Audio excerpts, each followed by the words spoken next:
Welcome to Creative Conversations.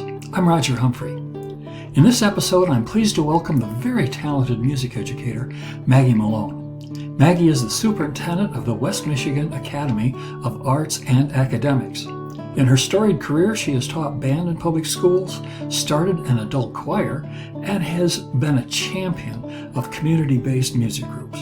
Please join us as we talk about this and much, much more. Hey, before we begin, please take a moment and hit that like and subscribe button down there. I'm trying to convince the algorithm that you folks actually exist. And we are welcoming to the show Maggie Malone. Hey, Maggie, how you doing? Hey, Roger, I'm doing great. Thanks so much for this opportunity. Hey, I've been looking forward to it. I've been trying to nail your feet to the floor for a while now. So That's true. you're a busy woman. Yeah, try to stay busy and try to keep giving back. You know how it is. You do the same thing. I do, yeah. I figure sooner or later the Lord's going to come and call on me, and He's going to have to catch me first. So, His track shoes out. so you are the director of. Correct me if if I get this wrong. The West Michigan Arts and Academics Academy. Very close. I'm actually the superintendent head of schools for the West Michigan Academy of Arts and Academics. Yeah. Close but no cigar. So, having said all of that, so what is this academy about? This is a K through 8, is that right? Yes. We're K through 8, and we are a school that focuses on arts integration. So we value education, our core subjects like math and reading, but we also value all of the arts. And we provide instruction in theater, dance, vocal music, instrumental music, and theater to all of our students K through 8. And then we also integrate arts into the core into the arts, and then arts into other arts. Wow. Well, I can see how the arts would squeeze into like a history class, but how does it squeeze into like a math class or an English class? Well, music and math have a lot of overlap. So when you look at something, for example, like a time signature, you have a top number and a bottom number, which is very similar to a fraction. And so for me, when I was teaching music and teaching at a STEM school, I would integrate and focus on those connections. So, the top number of a time signature tells you what? It tells you how many beats are in a measure. What's the top number of a fraction called? It's called the numerator. So where there are logical connections, just pointing those out, because research tells us that learning is best when it's authentic, when it's an area that students are interested in. And if you have an art school, then kids are probably going to be interested in arts. And so that's just another way to really help use arts to help them not only continue their love of the arts, but to help them learn other areas in core academics that they may be struggling in. So this is a private school? It sounds like a private school, but we're actually a public school academy. So we are tuition free. Oh, that's very cool. Very cool. And you're located on the western part of Michigan. So what school district would you be in? What children would be available to come to you? Sure. We're in Spring Lake, and which is on the west side, like you mentioned. So we're really close to Grand Haven and Muskegon. Those are some of our border districts, and Fruitport. We are a public school academy, so we're actually a one building school district. So we have students that come from those particular areas, but also further, we have some students that come from Holland, and some come from other areas like Twin Lakes. So some parents are driving their students quite a distance to bring them to us for them to be able to have this unique opportunity. Okay. How big is your enrollment approximately? This year we're at approximately 400. That's a nice number there. So I know that two of my grandkids went to high school on Mackinac Island, and so that 400 is much bigger than that number there. Yeah. We go to Mackinac Island every summer and we always go by the school and check it out. Yeah, yeah. Now, the kids there get to do something that your kids don't get to do, I'm assuming, and that is they get to ride their snowmobiles to school in the wintertime. So, Yeah, well, we can't do everything. so you're doing music. So you're working with young children, like kindergarten, first grade. Um, are you doing like music in motion and those kinds of programs? Is that what you're talking about? No, we're not doing that program. Our elementary students, the younger students, have music twice a week. So they go and we do a traditional general music curriculum. Uh-huh. So looking at, pedagogies like Orff, Kodai, Gordon, and then focusing one of the music teachers at the elementary level will provide that instruction and they'll have a vocal focus. So they'll focus more on tone production, pitch matching, those kinds of things, also integrating movement because we know that's also best for the kids that are at that age. And then the other music teacher also teaches general music, but they do more of an instrumental focus. So they'll be using things in addition like hand percussion, so tambourines, maracas, hand drums, Orff instruments. Not my favorite, but boom whacker, But what was the last one? boom whackers. Oh, Yeah, boom whackers are like a really cool tool. Have you seen them? They're like these plastic tubes and they're pitched. And so you bang them on the floor and they produce a sound. oh. The, yeah, as I someone can with, see where that would get real tiresome for an adult. yeah, and I mean, they're fun. They're a really fun activity. But if you're trying to do a performance, sometimes the pitch isn't always true, which, if you're someone with perfect or relative pitch, it can be a little bit frustrating because it's close to that. Um, but not 100. But they're really a great learning tool for students. So now, do you do the traditional thing with the recorders? Yes, we use recorders also. Michigan curriculum has that as a component in grade 4. So we do use recorders. We do them younger than 4th grade, but continue them into that grade level. Also use a lot of ukuleles, which has been really fun and interesting. So kind of like guitar, which, as you're my former guitar teacher, I wanted to mention that. So we do have classes of ukulele too, and also class piano. You know, take a sidestep into that. I see before me this very well educated, very professional educator, and in my mind I see this little 10-year-old girl with a 12-string guitar that was as big as she was, and still able to play it. I want to get that out there to people that you were able to play full on bar chords on that thing. So, I was 8. you were 8? Is that how old you were? I started lessons with you when I was 8. Wow, Yeah. wow, that was a minute ago. Yeah, it sure was. But man, those were some good times. I really feel like you are the one that really got me started in music.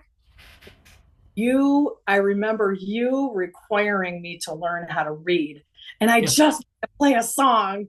And then you had to learn all my major and minor scales. You had me doing intervals, chromatic scale, learning all the different chords, including those bar chords.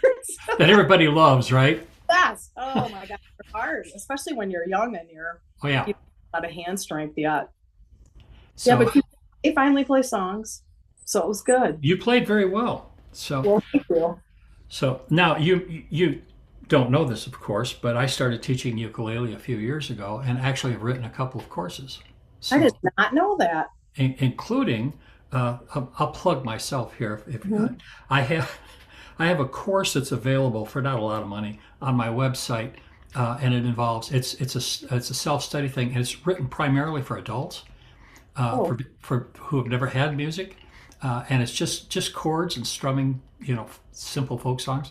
But for free on my website, there is actually a book that I wrote on how to read notes for ukulele. Wow, that's amazing. And that's a freebie. You can go there and check her out anytime you want. Well, I will tell my friends. So thank you. Got one for that and one for the guitar as well. Yeah. Lord, I never was happy with the guitar method books that were available for young kids. Um, uh, I, I, you were 8. I had kids coming to me who were 6, and honestly, the first couple of them I failed them miserably. I told their parents I probably would, and I said if this doesn't work, blame me, not them. Yeah. And Because I had never taught anybody that young before, but I got into one of these books, and you were talking time signatures a moment ago, Mhm. and I can remember looking at this little 6-year-old, and I'm saying, okay, this is a quarter note, and it gets one beat, okay? And he goes, and he nods his head. And I said, okay, so this is a half note. How many do you think this would get? And he shrugged his shoulders. And so it occurred to me that this kid hadn't had fractions yet. He had no concept. Right. At 6 years old, a 6-year-old will look you straight in the eye and say, I gave half to my mom, half to my dad, and I kept the other half for myself. And that makes sense when you're 6. And so I thought, okay, I'm in trouble now. And then I saw the books that they had written for very young children. And quite frankly, it was the same material, except they just put some cool cartoons in it. But it really, honestly, wasn't written very well at all for young children. So I started writing method books, back in the 80s. And it wasn't because I wanted to or I thought that I was all that smart. It was just out of pure desperation. And I still continue to do stuff like that. And we'll talk more about that later. But yeah. So I started teaching ukulele a few years ago, and then during the pandemic, I started working with kids online because they were stuck inside. They needed something to do. So I It did sure that. did. So yeah, it to be fair. And a little truth in advertising here. I kind of looked down my nose at that instrument initially. Mhm. And I've kind of come around to the idea that it's a real instrument. It can be as complex as you want it to be, um, and you can do some very nice musical stuff with it. In addition to being able to strum it, and you can play as complicated a chord on that as you can on a guitar, and so I mean it has its limitations. Like my preference still is a guitar, but uh, I see no reason for someone to start off on a ukulele and then switch to something else. They could stay with that, depending on what their own musical goals are. So I think it's wonderful that you're doing that. Well, thank you. I've learned to have a similar appreciation for the recorder. Yes. And, they make really nice recorders and wooden recorders. And when I was teaching general music, I got more involved in that and got a really beautiful rosewood wooden recorder and found more complicated music, and also started working with students on voicing, and because they have different levels, kind of like a ukulele is small and guitar is bigger. They Yeah, soprano, alto, tenor, and Yeah, bass, right. yeah. So and then started writing music for the group, as it was built. Because sometimes teaching, you have to like build a plane in the air. Like, who do you have? What are they interested in? What are they good at? Let me write this arrangement for them. But Yes. out of Yeah, necessity. I went and saw a classical guitarist, a Japanese guy, Kazuhito Yamashita, and he was touring with a recorder player named Akala Petri. And I don't know if you know that name or not, but she is astonishing. And they did an entire concert of guitar and recorder, and a lot of Renaissance and Baroque music, as you well imagine. But there were a few pieces that were, including one that she played as a solo, that was written specifically for her. She's commissioning works for the recorder. Oh, good for her. Yeah, That's and and if you go, like at the University of YouTube, yay, Yeah. You go on there and you look at some of these amazing Renaissance groups and Baroque groups that are playing, and you see some of these recorder players, and it just, you get so far beyond that the plastic recorder trying to play hot cross buns, and you get into the real stuff, and you realize this is a serious instrument that has a very cool sound. Yeah, it really does. Now Love it. I'm gonna hit you with another jaw dropper that you did not know. Okay. Years and years and years ago, when I was still in the military, I got myself into a little band doing vocals, kind of a pop music band. But we decided we wanted to do something different, and so the band, it was a five-piece band, and we had myself on a 12-string guitar, a six-string guitar player, a bass player, a drummer, and a guy who played jazz on a tenor recorder. Wow. That's pretty cool. And Yeah, it it was. doesn't need a reed. It was, yeah. As someone who that was my area, reeds are temperamental. A recorder starts up every time. So now you went on to become a clarinetist, and you were you a band director in the Lansing area for a while? Am I remembering that right? Yes, yes. I was clarinet. I was my specialty was E flat clarinet. I played on some recordings, and one is to the fore, the Percy Granger um, album with Wind on the Wind Symphony at Michigan State. Okay. And so I did all the E flat work. And when there's not an E flat, I'm playing first principal clarinet on that. And yes, and then I did go on to be a band director. I was a band director in Lansing for about 17 years. And Wow. that was really fun. I've had the opportunity to have a lot of really cool jobs and do a lot of really awesome things and meet a lot of really amazing people that have had a really positive impact on my life. When you work with young kids and you get to help them kind of find out who they are and, help them through music or whatever your content is, that's just really rewarding. I think that teaching is the most important work that you can do, whether you're teaching guitar or math or science or physical education. I just think that really being a good role model and engaging with youth and helping them is the highest evolution of what we can do as humans. I agree. I think that teaching any subject, but I think the entire profession, any civilization is built on that. That is definitely a cornerstone of your civilization, historically, any place in history. So we remember teachers, we remember artists far more than we remember a lot of the other people. So yeah, I agree. I've been a teacher now. I started teaching guitar for money in 1968. Wow. I've been doing this a minute. I really think you're a great example too of just how to evolve, right?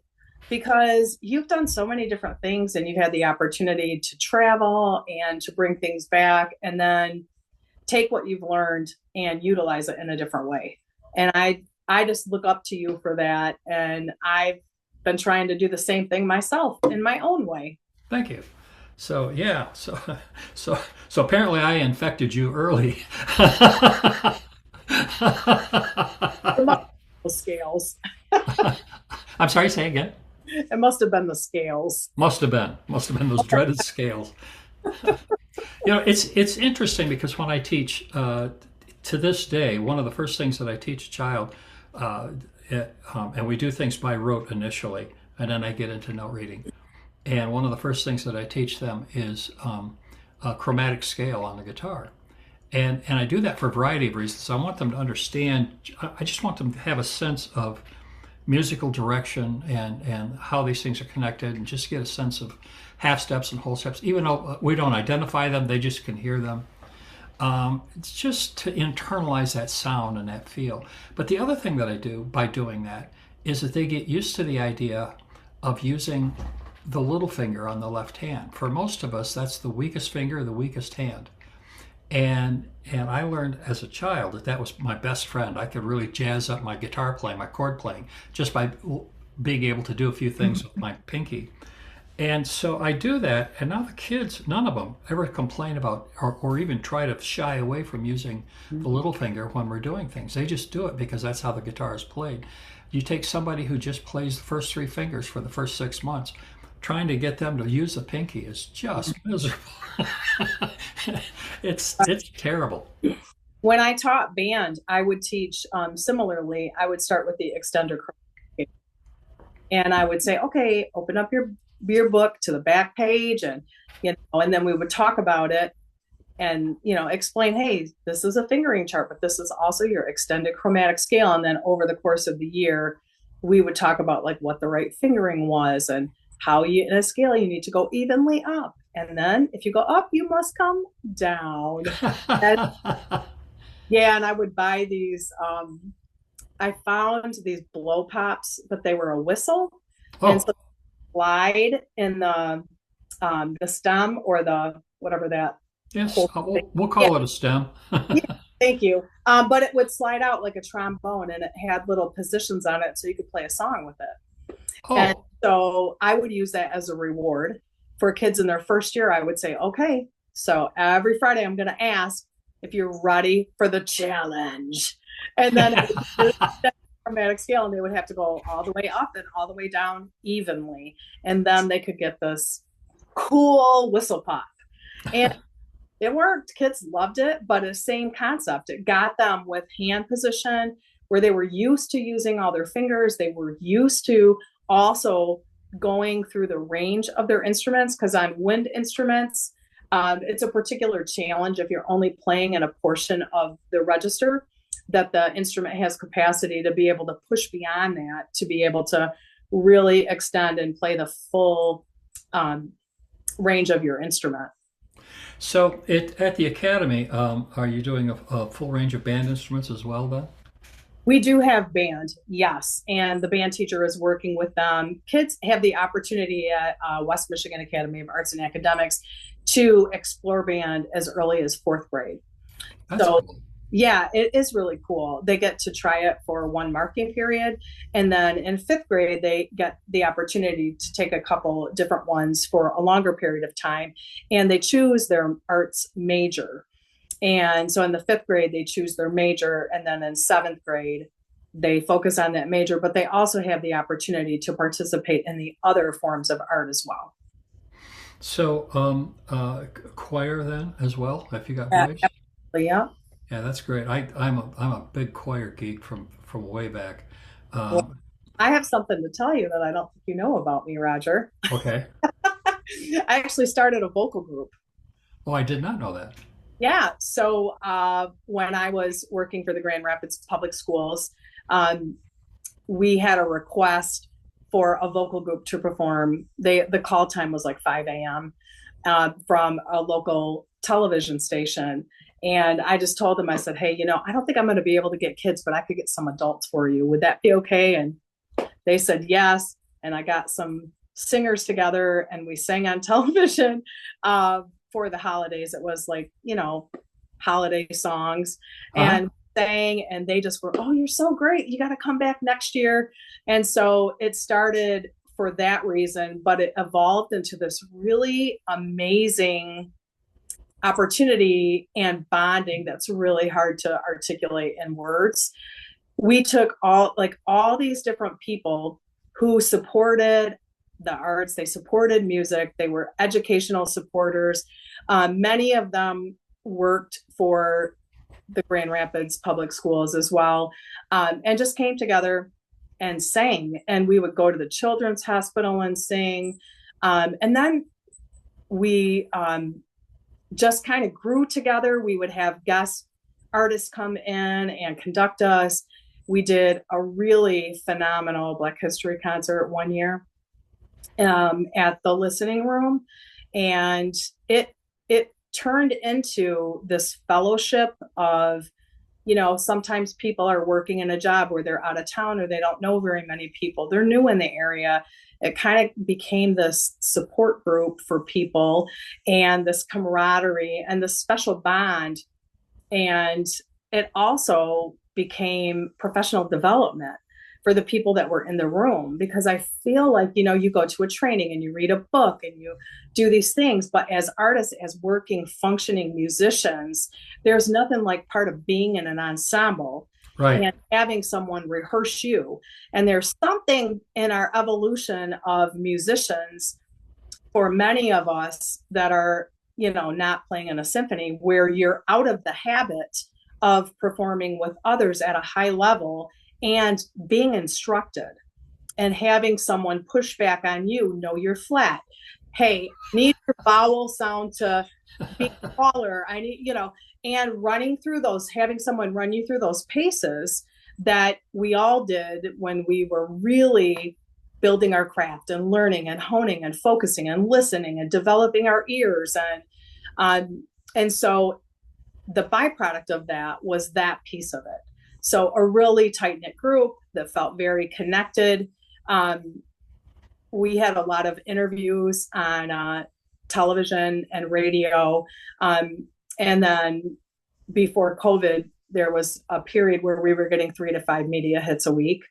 Wow. Yeah, we did. I mean, we really did some stuff, and I'm really proud of that, group. We've got some EPs out, we've got some videos that we did, and it was just really a phenomenal experience to be with them. And yeah, it was great. And Is the group still together? the group kind of fell apart when I left, and they're just starting to bring it back now. So yeah, COVID just kind of killed a lot of things too. A lot That of did. a lot of stuff like that just kind of died on the vine, unfortunately, because of COVID. But I played chamber music for that same reason, right? I was even in a trio for a while. It's guitar, flute, and clarinet, Oh, nice. and it was really cool. And so, anyway, and one of the nice things for me, to go along with what you were saying, is that for a change, I'm not the smartest or most talented guy in the room. You know, there are other people there that are smarter than me and more talented than me, and they're kicking me in the slats and making me work at it. And it's a nice feeling, to be with people who, because you improve by playing with people who are better than you. Absolutely. And as a classical guitarist and as a soloist, chamber music is a whole different experience for me, and learning. If I play duets with a student, I'm looking at my part and I'm kind of worried about their part too. And so when I'm sitting down with a professional musician, I have to stop worrying about whether or not they know how to play the notes, and I just have to take care of me and hold up my end. So it's a whole different. For me, it was a whole different approach to music, and so it was cool. We made some pretty cool music that way, and I enjoyed it. But yeah, I think the idea of not being the director, not Yes. being the teacher, and not being the smartest and the most the most educated or musically educated person in the room. Boy, oh boy, you got to be on your toes all of a sudden. You can't call it in. That is true. And it's just, yeah. And in that group too, while I was the leader of the group, we had shared leadership, so also allowing people to grow and to develop in that way as well. And then taking some of those people and presenting at state conferences, the Michigan Music Conference, and sharing different ideas and doing that too. So we're also taking where we were learning and sharing that out. And in my new job, we're doing the same thing with arts integration. And so just really, yeah, just really great. It's great to have had a lot of experiences to be able to be at this point and to bring them to another place and another organization where I can share that part of myself with the staff and, help the positively impact that culture with a lifetime of arts experience, to bring that to the school and to really, be part of another great adventure at West Michigan Academy of. I am a big fan of community music, anything. I think that when people leave high school or college, for college, for example, what a lot of people don't realize is that a lot of the marching bands are not music majors. The music majors have other stuff they have to work on. So the marching band is made up of the kids who played in marching band in high school, and it just kind of moved on over, and so, but they graduate out, Mhm. and the saddest thing I ever hear is, I graduated from school and I stuck my flute in my parents' closet and I haven't seen it since. And it just breaks my heart, to hear things like that. And the idea of having community orchestras or community bands, I think is marvelous to begin with. And then also, I mean, at least at churches, a lot of church choirs. If you're a choir geek like I was when I was in high school, you can sing in a church choir if it's if they're and and I'd like to see community choirs come back. That's a personal thing with me, but the One I now. I'm sorry. I'm in one right now. I think it's marvelous. I absolutely think that's astonishing, and I am so supportive of that kind of thing. Part of the podcast is I'm always introducing people to new music, composers and performers that you may not be aware of in the classical field, but who are nevertheless very, very good and very accomplished and most of the time award winning. But I also think that it's important for the people who are just, the computer programmers and truck drivers and people who work at the grocery store to be able to get out and knock the dust off that clarinet, put a new reed in it, and and and sit down with other people or get together and sing. So now you say you're in one now. Is that a band or a choir that you're in? It's a community choir. That's awesome. Yeah, so we get together on for rehearsals, and it's just a community group. Whoever comes together, it's for the MLK Community Chorus. So we come together for the purpose of celebrating Dr. Martin Luther King's life and focus on the ministry portion of his vast um, skills that he had and impacts that he had on the community.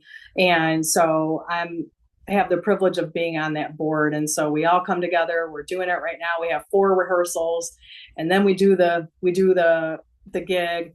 There's a children's chorus, there's an adult chorus, and then we have different pastors come in and read and talk about his life. And that group, we raise money all year for college scholarships for students that can apply for that. And so we support by giving out, each year we give out approximately 4 scholarships. Oh, that's awesome. Go to college. Yeah. I That's feel awesome. life-changing things. The older I get, the more I'm drawn to those kinds of things because the impact that it has on a child's life. And I just feel like that's so important. So that's awesome. So your kids finish up at the 8th grade at your academy, Yeah. and then they go off to public school, I'm assuming? Yeah, then they can go back to their home school. They can go to another art school. Yes. But So do you have like an association with someplace like Interlochen that is kind of a 9 through I 12? may be working on something like that right now. We just completed our strategic planning, which was great because this is my second year. And so we had an outside firm come in and work with our community, our students, our parents, our staff, and partners and different arts groups to really like reimagine our school and just revisit what we're doing and how we're doing it.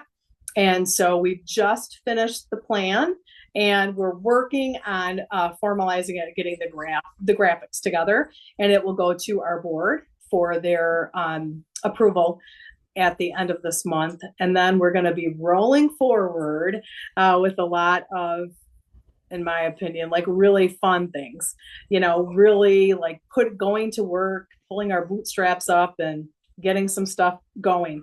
We're looking at doing a building project and really moving forward with being intentional with creating that family environment, that sense of community, like you were talking about, with coming together. That's so important. And we really value that. That came out of our strategic plan, that really creating that family-like environment where our families feel connected, our students feel connected, and our staff feel connected. That sounds incredible. Sounds like you got a lot of cool stuff happening. Believe it or not, we're out of time, kiddo. Oh no! Just barely got started. Roger, thank you so much. This was such an honor to be talking with you.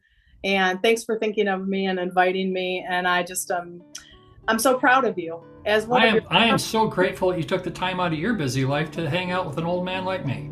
Wow. I'll talk to you soon. Okay. Thanks, Roger. Bye-bye. I want to thank Maggie for taking the time to come on the show, and thank you too for stopping by and listening. When you get a moment, check out my website, www.rogerhumphrey.com. You'll find my blog, tips on how to play guitar and ukulele, a link to my Patreon page where you can listen and download music to over 150 unique arrangements, and more. Thanks again. I hope you'll come back real soon and listen to more episodes of Creative Conversations with Roger Humphrey.